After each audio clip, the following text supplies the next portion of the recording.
Ok. Bon, voilà, écoute, c'est journal de bord d'un humoriste numéro 5. C'est bien le numéro 5.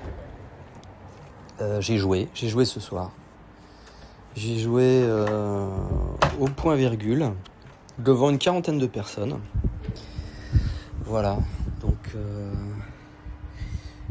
que dire j'ai bon, ce que je vais vous raconter, ça fait un peu cuisine intérieure, mais bon, c'est un peu le but. C'est un peu le but de ce podcast, vous raconter ce qui se passe dans la tête d'un humoriste. Et j'ai joué pendant 1 heure, les gens ont ri, c'est plutôt bien passé. Et moi, j'ai jamais été dedans, quoi. J'ai jamais été dedans, je vais pas dire pas une seule seconde, hein. Il y a eu quand même des moments qui étaient un peu plus vrais, parce que surtout ça, c'est la recherche du vrai quand on joue, même quand on joue des vannes et qu'on essaye de faire rire. Et j'ai jamais été vraiment dedans. Comment dire En fait, j'ai fait une représentation. Putain, j'ai du mal à articuler. Je recommence. J'ai fait une représentation non consciente. En fait, j'ai rarement été là, quoi. J'étais dans une mécanique avec, on va dire, mon savoir-faire. Parce que j'en ai un petit savoir-faire quand même, au bout de toutes ces années. Et je vois que j'ai mon savoir-faire de comédien. Ouais. Dis-moi. Yes. Je suis en train d'enregistrer un truc, mais... Tu vas te coucher ? Écoute, viens là, moi je vais dans la pièce à côté. T'inquiète. Voilà, petite pause dans le podcast. Ma femme qui va se coucher. Bref. Donc j'en étais où ? Ouais, je disais que j'étais dans la mécanique de mon savoir-faire. C'est ce qui sauve un peu, hein, la technique. Hein. Quand on n'est pas là, je pense que c'est un peu comme dans le sport. Quand on a un peu un jour sans, le fait qu'on a un peu de technique, ça permet de traverser les moments un peu difficiles. C'était pas un moment difficile, hein, c'est-à-dire que le public était là. Hein, j'ai pas joué devant. Au contraire, hein, j'ai joué devant des gens qui étaient plus là que moi. Je sais pas si c'est possible. Mais bref, bon savoir-faire, je le voyais bien dans les intonations, la façon de me mouvoir, de me positionner, mes mains. Je connais ça. Mais le problème, c'est tous ces moments où ton esprit est pas aligné avec toi-même. Et ce qui arrive souvent, c'est que tu te mets à faire des choses qui sont pas prévues et qui sont pas très bonnes. Je vous donne un exemple. Je suis assis pendant pratiquement toute l'heure.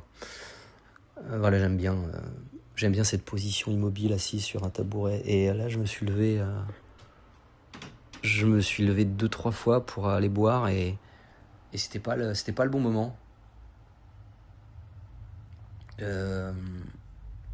Donc voilà, donc je les ai perdus. Ça coupe ça coupe l'énergie. Je sais pas du tout si c'est intéressant ce que je vous raconte. D'ailleurs, je ne sais même pas si quelqu'un m'écoute, je sais même pas si vous êtes allé jusque-là.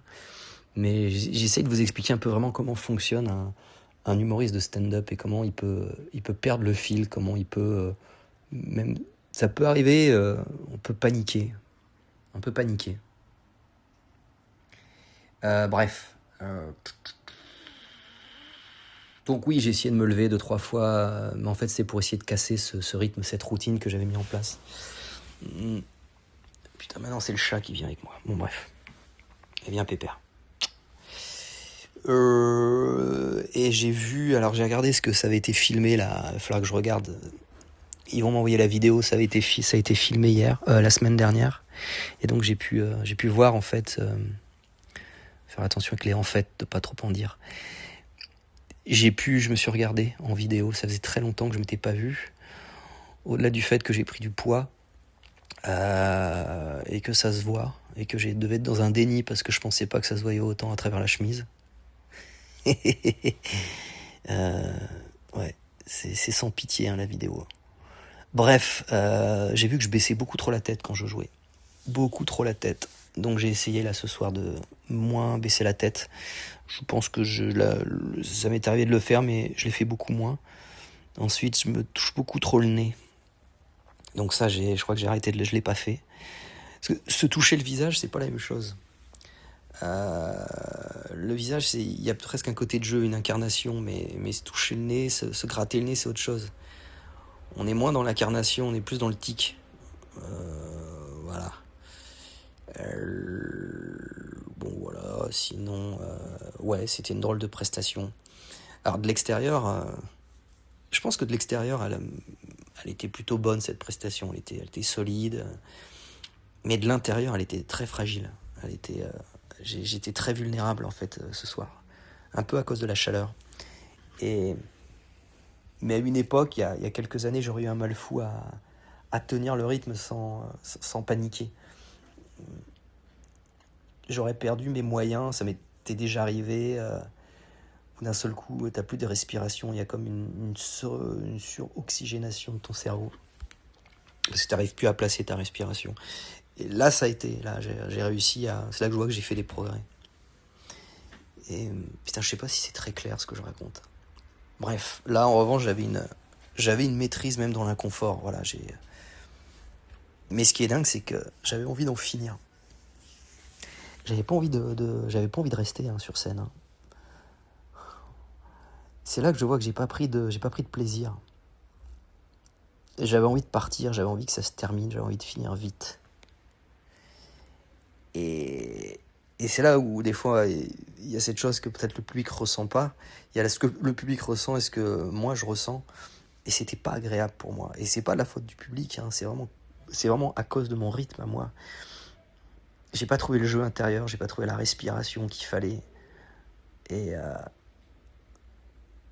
je sentais que c'était aussi un public qu'il fallait tenir à bout de bras dès le départ. Enfin bref, faut que j'arrête de dire enfin bref aussi. Mais je trouve intéressant en fait dans ce journal de bord d'un humoriste de vous expliquer un peu des fois la différence entre ce que le public croit et ce que l'humoriste ressent.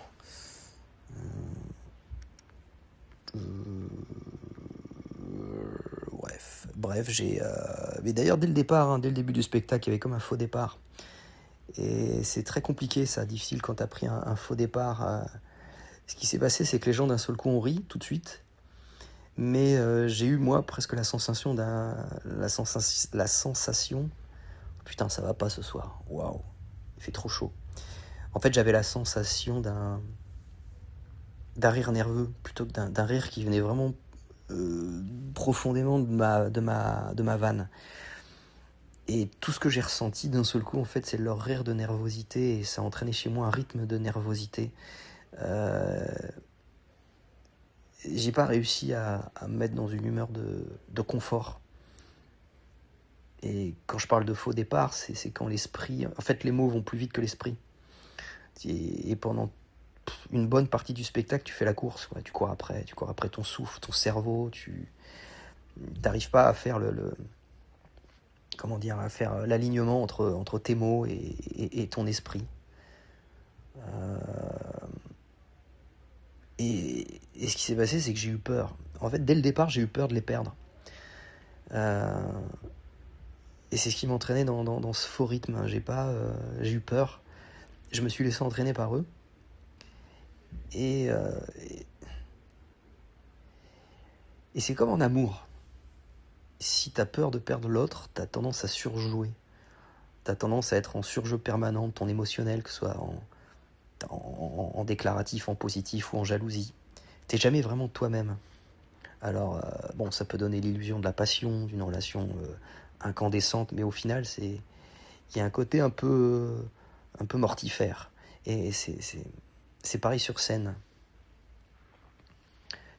Il y a des spectacles que tu vas voir, enfin, des spectacles que je vais voir où je me sens pris en otage par un humoriste qui veut tellement me faire plaisir et, ou me repousser, mais très souvent le cas c'est vraiment aimez-moi, aimez-moi, aimez-moi. Et bon, on a tous ce besoin-là, hein, mais il y en a qui l'expriment d'une manière tellement, j'allais dire extravagante, mais c'est plus agressive, que je me sens pris en otage. Et là, j'ai envie de dire, écoute, laisse-moi la possibilité de ne pas t'aimer.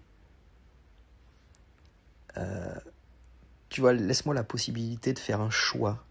Ne me prends pas en otage avec ton émotionnel et ton désir et ton besoin d'amour. Et c'est la sensation que j'ai eue là. Moi. J'étais en train de leur dire aimez-moi, aimez-moi, mais d'une manière beaucoup trop forte, expressive. Et c'est pour ça que là, je me sens un peu sale. C'est bizarre de vous dire ça, je me sens un peu sale, pour tout dire. En fait, je me sens pas clair vis-à-vis de moi-même, comme si j'avais essayé de mettre en place une relation, un amour un peu frelaté.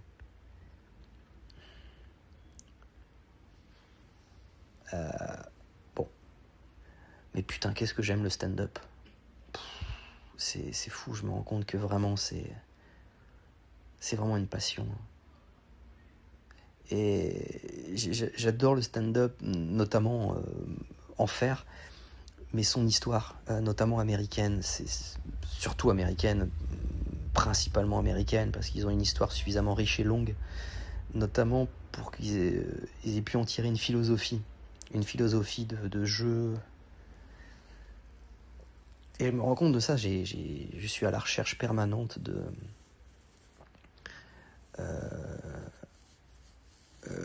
comment dire, d'analyse philosophique concernant le stand-up, faite par les grands humoristes. J'aime récolter beaucoup de phrases, j'écoute beaucoup de podcasts, je lis énormément d'interviews de tous les plus grands, des anciens comme des nouveaux, pour essayer d'en retirer une philosophie. Et je me rends compte que vraiment ça, j'ai un énorme bonheur à philosopher là-dessus, sur le comment du pourquoi, l'état d'esprit, la manière de faire, le rapport au public, le rapport à soi-même, à la vanne. Et j'adore ça. Et je vois, hein, quand je veux briller en société ou avec les jeunes, en fait, c'est pas vraiment briller en société, mais c'est surtout ça que j'ai envie de transmettre quand je discute avec des jeunes humoristes, ou même moins jeunes, mais j'ai envie de transmettre cette chose un peu plus profonde et qui fait de cette discipline un art. Parce que c'est la philosophie qui est aussi très liée à la poésie. C'est la philosophie et la poésie à ajouter à toute discipline qui rend cette discipline artistique, et quelle que soit la discipline d'ailleurs, hein.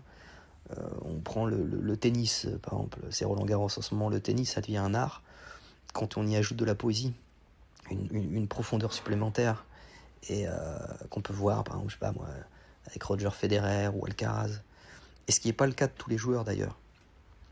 Sinon, ça reste une discipline, ça reste un sport, et c'est toujours bien de rajouter une couche supplémentaire, en tout cas en avoir conscience, essayer de tendre vers ça. Et putain, c'est pas mal ce que je raconte. C'est pas con. J'aime bien cette idée de philosophie et de poésie ajoutée à une discipline, ce qui en fait un art. Surtout dans des disciplines un peu populaires comme l'humour. On va s'arrêter là. Hein, ça fait 14 minutes. C'est pas mal.